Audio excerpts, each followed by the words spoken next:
Hi, everybody. It's story time again. Today I'm going to read Grandpa's Teeth.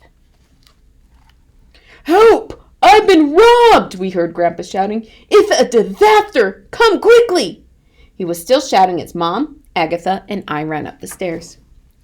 Grandpa's room was a mess, but to be honest, it was always a mess. He blamed Gump, his old dog, but Gump looked too old to me to make much of a mess. What was taken? Gasped Mom. Your VCR? Your television? Not your gold-plated golfing trophy. No, said Grandpa. It's much more serious.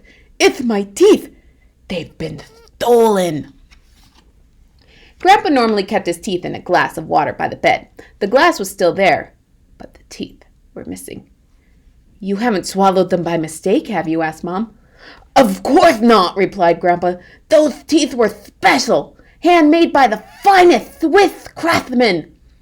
Agatha looked at Mom and whispered, "Why is Grandpa talking so funny?" You see how serious it is, moaned Grandpa. I may never speak the same again. Are you sure you've looked everywhere? Asked Mom. Under the bed, behind the cabinet, in all the drawers. Yes, replied Grandpa with tears in his eyes. I've looked everywhere. Mom called the police. Officer Raitt looked grave. "We've done a thorough search of the room and house, but we found nothing at all. No teeth, no clues. Everyone was at home at the time of the theft, so how the thief got in and out without being seen is a mystery." "Can you give us a description of the stolen articles, Mr. Pertwhistle?" Grandpa frowned, rubbed his chin, then looked closely at the officer. "Could you smile, please?" he said. "Smile?" "Yes, a nice, big smile." Officer Raitt grinned sheepishly. "No!" shouted Grandpa angrily. "I mean really, smile!" Officer Raitt smiled broadly. Grandpa leaned forward, tapped the officer's teeth with his finger, and growled suspiciously. "They look just like those." Officer Raitt looked shocked. I've had these for years." Officer Raitt took us all down to the station for further investigation. Using Grandpa's description, the police artist drew a picture of the missing teeth. They put up our wanted posters with all the others. We made copies and put them up all over town. Officer Raitt rounded up the usual suspects and took them in for questioning. All of them were asked to smile. Most of them had missing teeth as well, but just one or two, not the whole set. They even brought in our unfriendly neighbor, Mrs. Carbuncle, because her own teeth didn't fit, but Grandpa didn't recognize her or the teeth in the police lineup. "I've never seen her smile before," he explained to Officer Raitt. After several days, Officer Raitt had to admit that no teeth had been found, no thief had been caught, and no clues had been uncovered. Grandpa suspected everyone, especially anyone who didn't smile.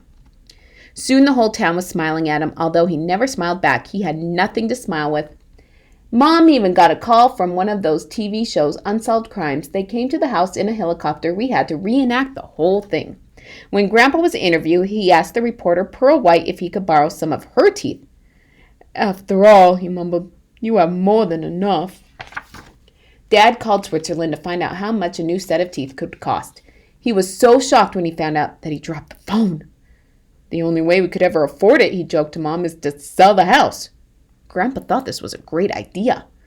"Who needs the house anyway?" he moaned. "It doesn't help you chew your food." To cheer him up, we all took Grandpa to the amusement park. It was a disaster. He took one look at the front entrance and burst into tears. Everyone watched Unsolved Crimes, but no one called Officer Raitt, and the crime remained unsolved. Some spare teeth were left in the mailbox, but none of them fit properly. People began locking their doors at night, imagining a teeth thief loose on the streets. No one knew who would be next, so fear gripped the town. The thief had to be caught, and soon. It seemed that the only way to prove beyond a reasonable doubt that your teeth in your mouth were your own was to smile broadly at every person you met. Anyone who didn't smile was immediately dragged off to the police station for more questions and a chat with Officer Raitt. So everyone began smiling at everyone else all the time. Everywhere, even at funerals. Because of Grandpa's teeth, the whole town was beginning to suffer. Tourists, seeing the endless sea of smiling faces, were too scared to get out of their cars. After a while, they stopped coming altogether. Dad's cafe, like the rest of the town, was losing business. The mayor called an emergency meeting. That night, for the first time that anyone could remember, the town hall was full. Speaker after speaker stood up to complain about the loss of customers and the constant strain of smiling all day, every day. Pastor Butters summed up the situation. While I've always considered this a happy town, there are limits. No one wants to smile without a reason, and there aren't any reasons to smile in this town at the moment. It's time, I believe, to put a stop to it. The crowd cheered. Mr. Pertwhistle had one of the finest sets of teeth in the country, and he alone cannot afford to replace them. In fact, I alone could not afford to replace them either, but if every one of us put $1 in the collection plate tonight, we would have enough money to buy 2 new sets of teeth. Most people put in $1. Others put in 2. At the presentation ceremony, Grandpa opened the package and revealed 2 sets of brand new teeth. Why are they different sizes? Asked the mayor. Oh, only one of them is for me, replied Grandpa, popping one of the sets into his mouth. The other one is for Mrs. Carbuncle. Her teeth never fit properly, and she has such a pretty smile. Grandpa was very happy with his new teeth.